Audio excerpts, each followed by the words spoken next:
Toshkentning chiroyli joylari skver. Xo'p, kuzatuvchanlik ko'nikmasi haqida ozgina aytib bermoqchiman.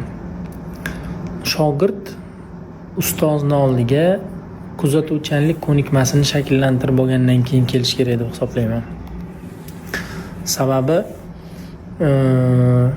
juda kam ustozlarda, umuman ustoz shogirdlik an'analarida biror bir narsani aytib, buni qil, buni qilma deb o'rgatilmaydi. Asosan shogird kuzatuvchanligi orqaligina ustozdan ko'p narsani o'rganadi. Bu joyda bu narsani yoshlikdan shakllantirish kerak deb o'ylayman. Va o'zimni tahlil qildim, esladim.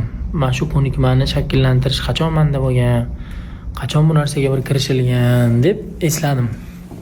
Abituriyentligimda uyda o'zimning darsxonam bo'lardi. Va shu darsxonam ustidagi stollarda predmetli kitob bo'ladimi, ruchka bo'ladimi, penal va hokazo. Shuni bir qo'yardimda, eslab olardimda, keyin o'rnini almashtirib ketardim. Bu o'qishdan kelgandan keyin birinchi ko'rganimda taxlashga harakat qilardim. Shu uchun ustozni oldiga borganda o'zimman hayotda, jamiyatda ko'proq kuzatuvchan bo'lishimiz kerak ekan. Salomat bo'linglar.